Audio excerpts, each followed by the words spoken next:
Greetings in the love and in the light of our infinite prime creator, the divine grid programmer.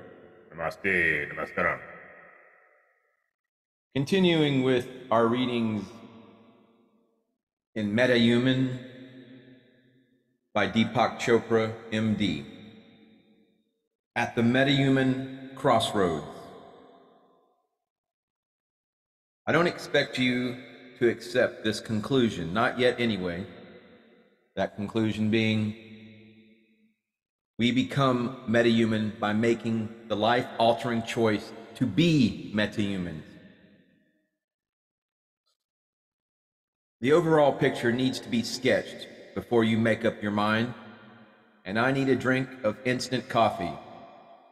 By G7, strength time 2, instant and adequately heated.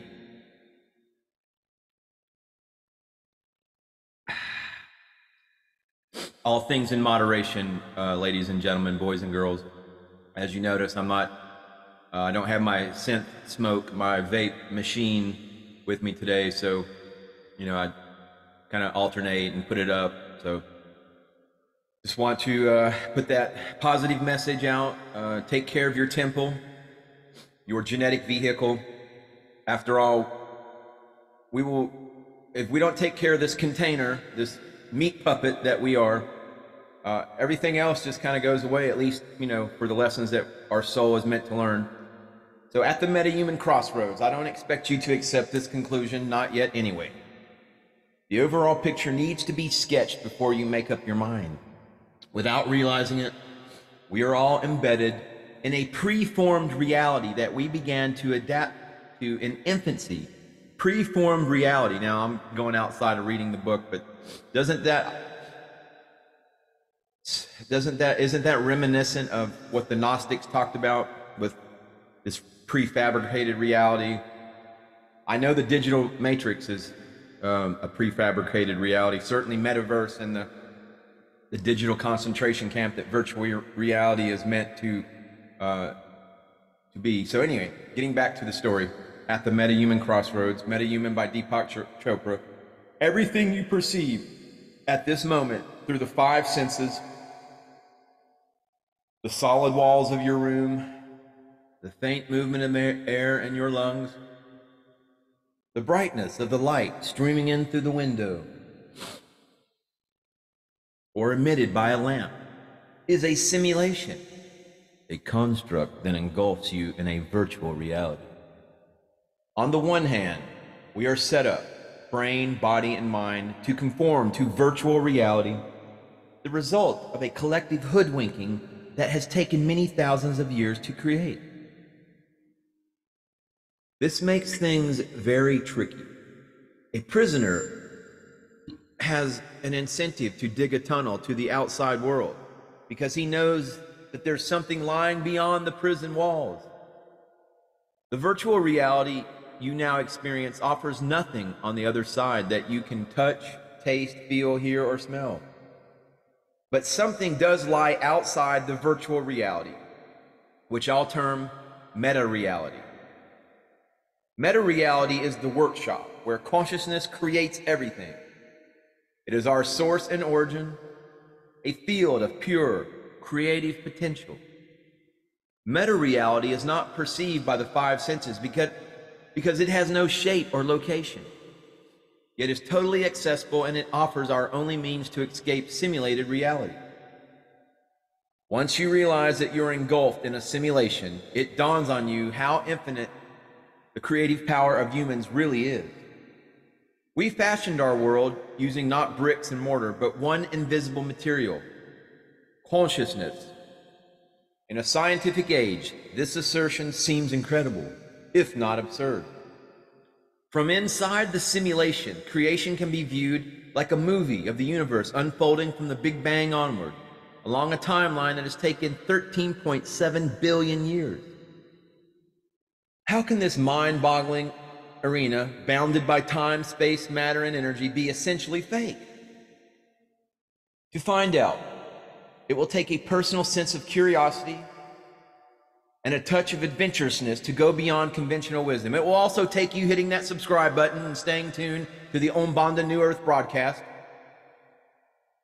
Okay, that wasn't in Deepak Chopra's book, but I'm sure you, my esteemed viewer, are most astute and can make that assessment for come to that conclusion through via your own means. All right, now back to the story.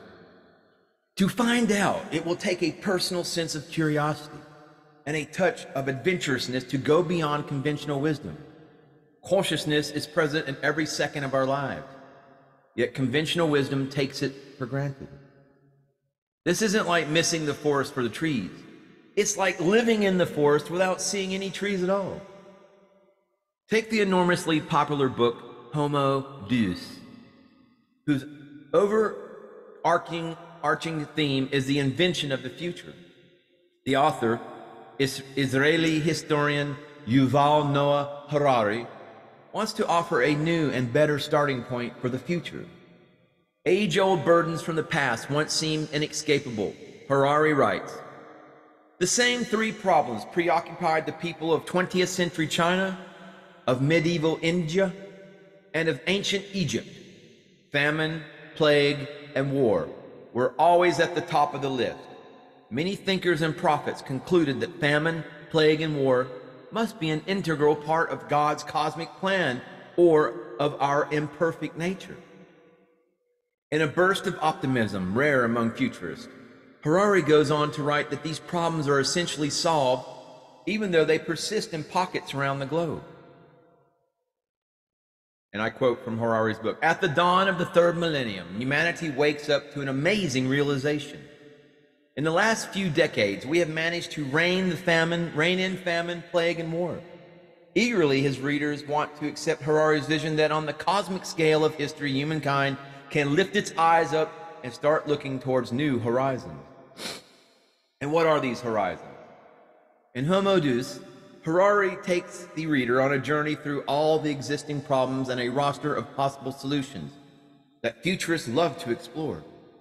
Only on page 409 does he arrive at consciousness, and then he touts a future dominated by techno-religions. In other words, our evolution is leading toward artificial intelligence and supercomputers that upgrade the raw material of the human brain.